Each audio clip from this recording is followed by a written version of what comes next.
Are you truly awakening, or just caught in a cycle of spiritual distraction? In today's video, we dive deep into Carl Jung's psychological wisdom to explore what it really means to be conscious, self-aware, and spiritually grounded.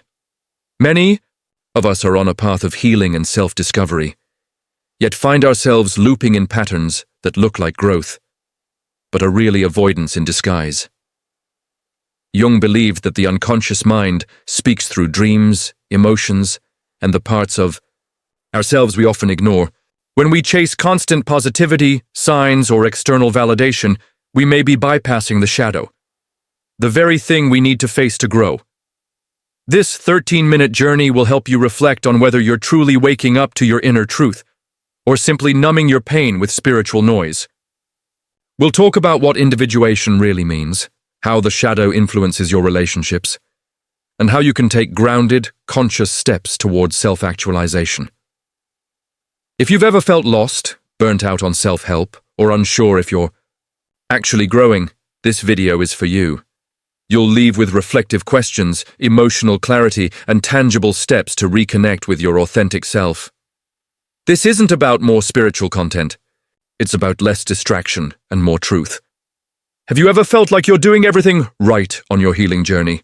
Reading the books, following the spiritual teachers, meditating daily, and yet something still feels off. Like you're more informed than ever, but not more free. You're not alone. We live in a time where spiritual content is everywhere, but the question is, are we truly waking up? Or are we just getting better at distracting ourselves with more spiritual noise? Carl Jung once said, "Until you make the unconscious conscious, it will direct your life and you will call it fate." In today's video, we're going to look at what it really means to be spiritually awake versus spiritually distracted, and how you can tell the difference in your own life. This isn't about judgment. It's about clarity, because awakening isn't about doing more, it's about seeing deeper. Carl Jung and the true path of individuation. Let's begin with one of Jung's central ideas, individuation. In simple terms, individuation is the process of becoming who you truly are. Not who you were taught to be, not who the world expects you to be, but your real, integrated self. This means facing the unconscious parts of your psyche, the fears, the wounds, the desires you've buried. Spiritual distraction, on the other hand, often looks like chasing peace while avoiding pain. It's reading a book about trauma without actually feeling your grief. It's doing breathwork, but not calling your mother. It's quoting affirmations when what you really need is to cry. Can you relate? Signs you're spiritually distracted. Let's talk about some signs you might be spiritually distracted.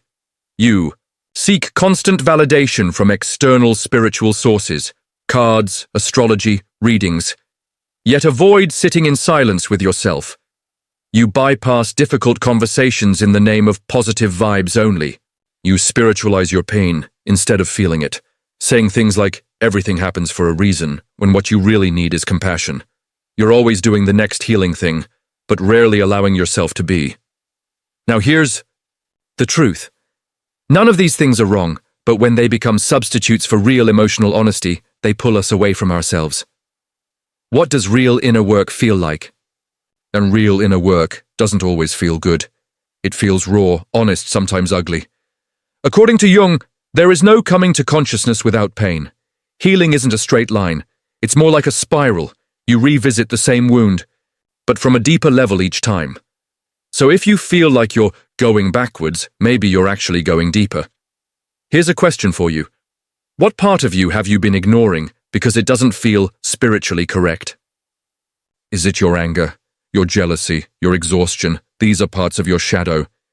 And Jung believed that until we integrate these parts, we remain fragmented, integrating the shadow. So how do we integrate the shadow? Step 1. Become aware of your triggers. When something or someone irritates you, ask, what does this reflect about me? Step 2. Practice radical self-honesty. Journaling is powerful here. Ask yourself, what am I pretending not to feel right now? Step 3. Welcome your discomfort. Let it teach you, let it soften you, let it guide you toward truth. Jung taught that the shadow isn't bad. It's just unacknowledged, and once you acknowledge it, you gain power, not over others, but over yourself. Reflective questions to come back to yourself. Let me offer you some questions to reflect on today. When was the last time you sat with yourself, with no distraction, no music, no phone, just silence? What do you keep pushing away even though it keeps coming back? Who are you when no one is watching, and how can you honor that person more? Awakening doesn't mean escaping life. It means becoming fully present with it. So, are you awake or just spiritually distracted? The answer isn't meant to shame you. It's meant to bring you back home to yourself. Carl Jung believed that true wholeness only comes when we integrate every part of ourselves, not just the light, but the shadow, not just the joy, but the grief. You don't need more spiritual tools, you need more truth. If this resonated with you, let me know in the comments. What part of your journey has felt the most honest lately?